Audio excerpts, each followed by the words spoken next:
E dashur Federica, carissima Federica, është kënaqësi që të kemi këtu sot si përfaqësuese e lartë e Bashkimit Evropian, por edhe si një mike e provuar e Shqipërisë dhe shqiptarëve. Po ashtu një falënderim shumë veçantë me mirënjohje për fjalën në Kuvendin e Shqipërisë, mbi ecurinë e vendit, jo vetëm drejthapjes negociatave me Bashkimin Evropian, po dhe lidhje me përparimin tonë në rrugën e reformave dhe po ashtu me rolin e Shqipërisë në rajon. Padyshim që kjo vizitë përkon me momentin shumë të rëndësishëm kur i gjithë opinioni publik, padyshim edhe të gjithë përfaqësuesit e opinionit publik në Kuvendin e Shqipërisë dhe të gjithë miqtë dhe partnerët e vendit tonë janë të përfshirë në përpjekjen për të kurorëzuar procesin e reformës në drejtësi, që s'ka dyshim përbën një çelës të pa shmangshëm për të çelur portën e negociatave me Bashkimin Evropian. Dialogu i nivelit lartë me Komisionin Evropian, që do të zhvillohet sërish në Tiranë në fund marsit, do të jetë një moment tjetër i rëndësishëm, bilanci në një rrugë që për ne nuk ka as kthim pas dhe as qëndrim në vend. Ne duam reformën drejtësi si një imperativ jo vetëm për të sotmen dhe jo thjesht sepse, siç e thash, është një çelës për të shkuar më tej në rrugtimin tonë drejt integrimit plot në Bashkimin Evropian, por dhe sepse ja u kemi një detyrim parsor fëmijëve tanë, gjeneratës tjetër. Sot jemi në kushtet kur kemi një raport të Komisionit Venecias dhe mbi atë raport unë uroj dhe shpresoj që të gjitha palët të ndjekin me përpikmëri rekomandimet dhe me shpejtësi të vënë në jetë pjesën e parë të reformës që ka të bëjë me ndryshimet kushtetuese.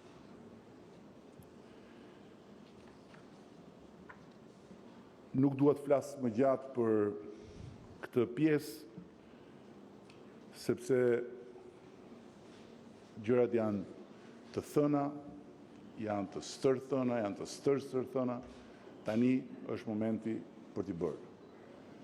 Rëndësia e kësaj reforme dihet botërisht, rëndësia e kësaj reforme din mbi të gjitha shqiptarët që e mbështesin masivisht nevojën për të reformë. Ajo që ne na takon është të jemi në lartësinë e aspiratës dhe të nevojës shqiptarëve për ta votuar këtë reformë në parlament pa humbur kohë. Pjesën e parë të saj, ndryshimet kushtetuese, dhe për të vazhduar pastaj me gjithë pjesët e tjera. Unë dua të shpreh mirënjohjen për Komisionin, duhet të shpreh mirënjohjen për të gjithë njerëzit tuaj që janë drejt për drejt të angazhuar me Shqipërinë. Duhet shpreh mirënjohjen për delegacionin këtu, për ambasadorën, sepse realisht dhe unë nuk njifem si një person me aftësi të veçanta për t'ju bërë qefin të huajve, pa komisionin, pa njerëzit tuaj, pa prezencën këtu, pa ambasadoren, ne nuk do ishim në këtë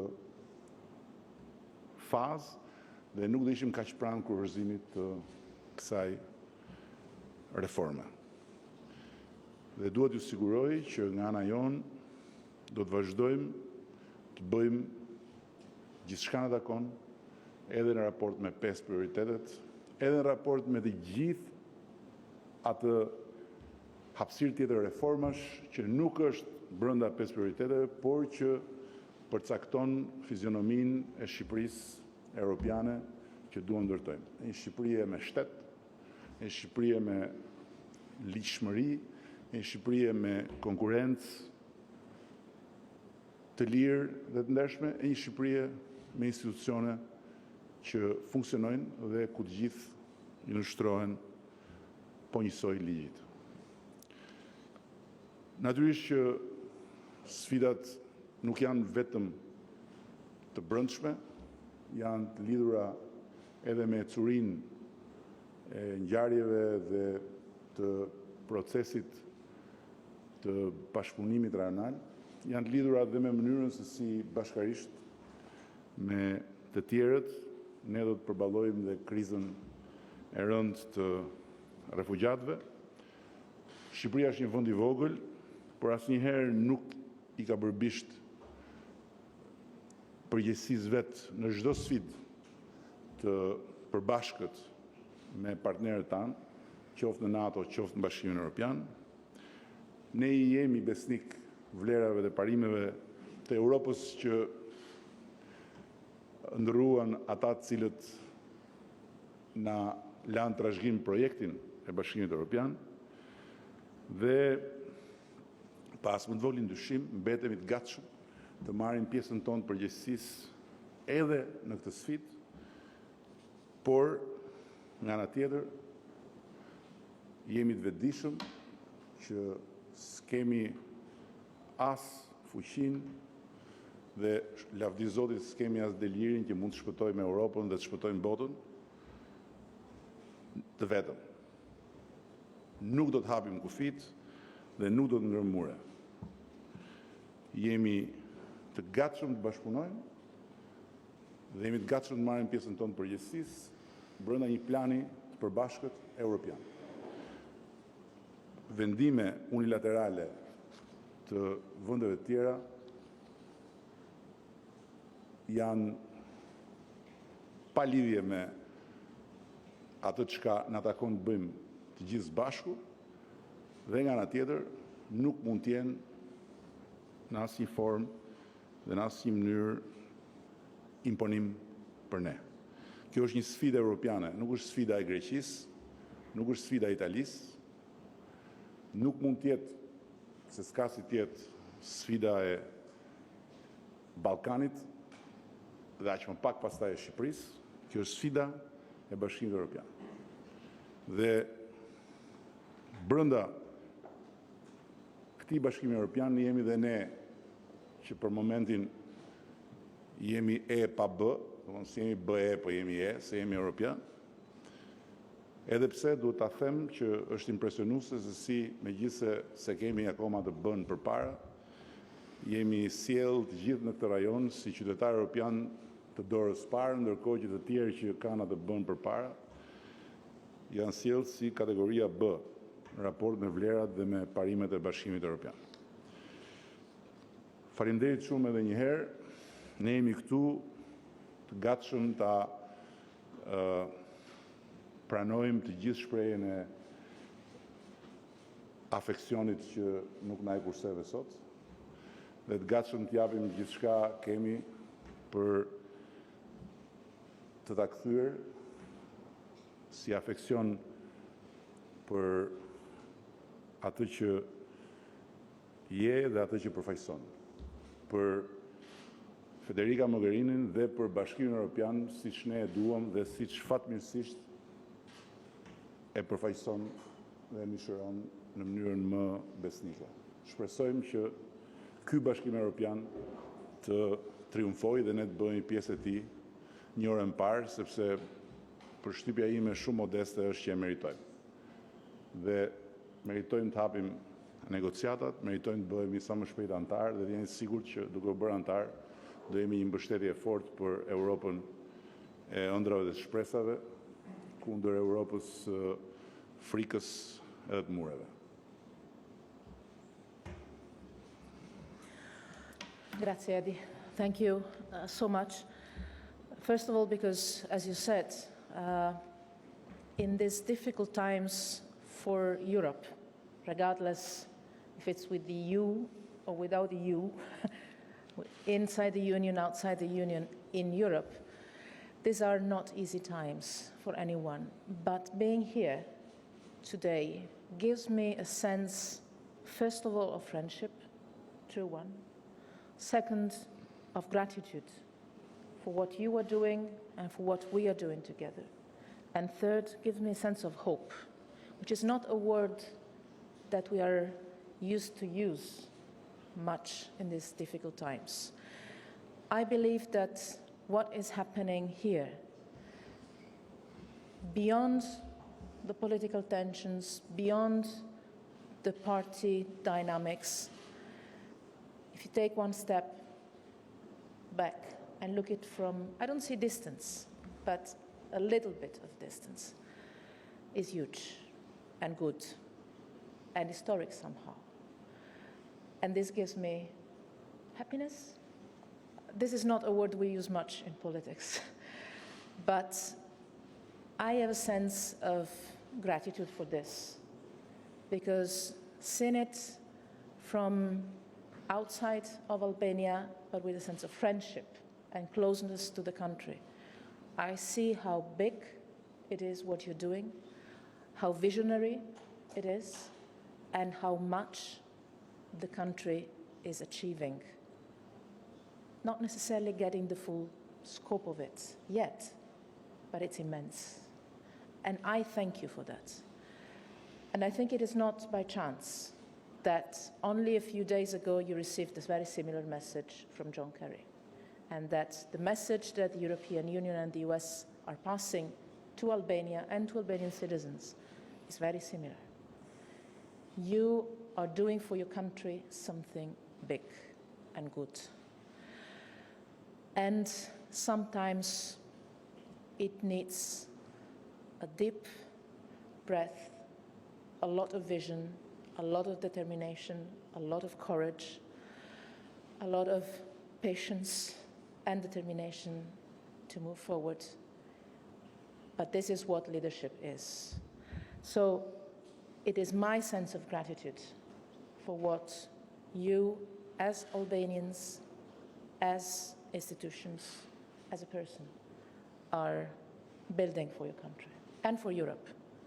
Because a success story for Albania is a success story for Europe and for the Union. It is for me a real honor to be here in these crucial hours, in these crucial days.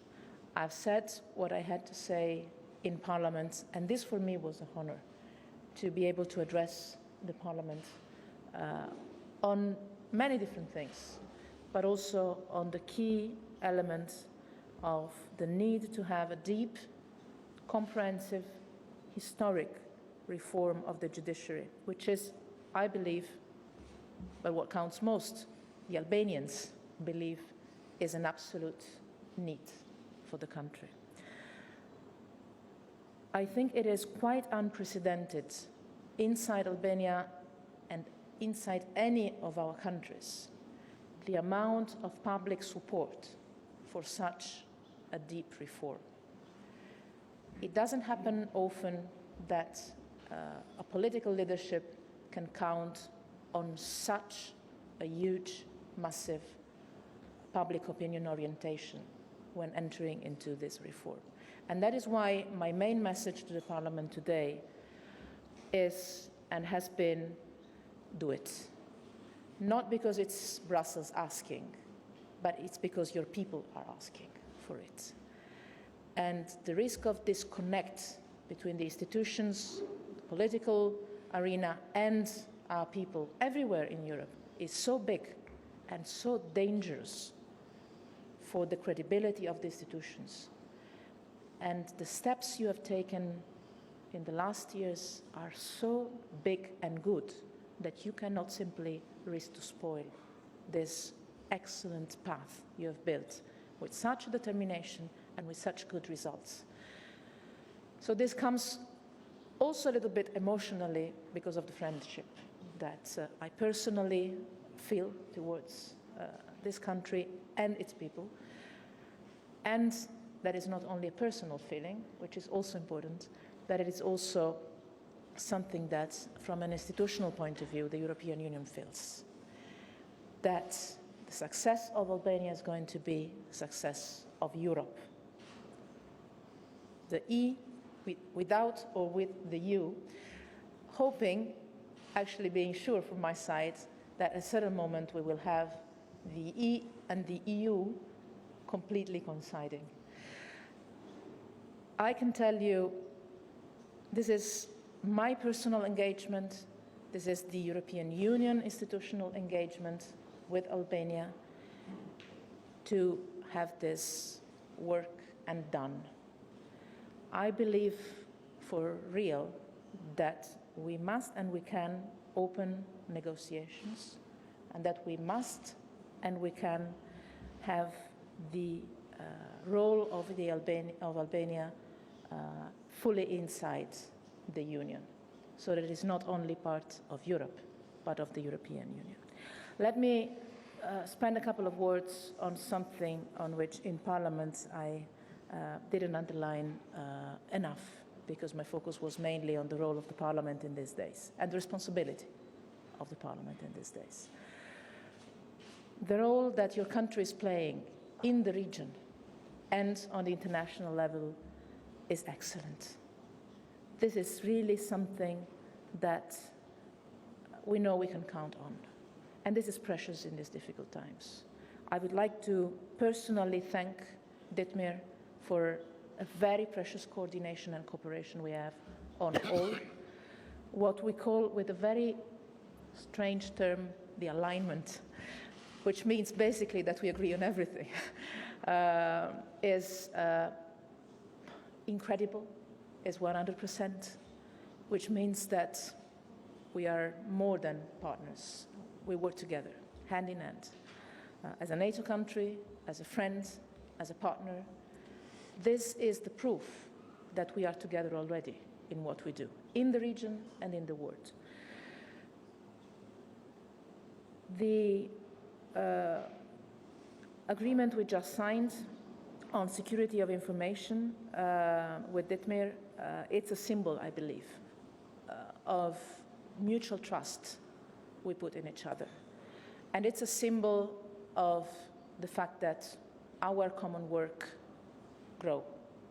grows every single day, new sectors, new steps, new fields of cooperation. There is a lot you can be proud of. This is a possible turning point for good and for bad. I believe it is going to be a turning point for good. I believe there is a lot of good energies here. Again, the steps the country has taken, not only, very much in the last years, but if you look back 25 years, that's completely unimaginable how far the country has gone. And people of my generation see it in such impressive way. I think this is because Albania has managed to act, and its leadership, and you personally, Eddie, rationally, in a balanced way, in an honest and open way, as always, and with consistency and determination. And I wish you to manage to continue this way, and I guarantee that Albania, the Albanian institutions, the Albanian citizens and you personally will have me personally and Albania and the European Union constantly at your side in this direction. I know it's difficult times, but my mood being here is a smile. And thanks for the gift. This is not happening too often. I am really grateful and I'm really proud for the work that we can do together further on.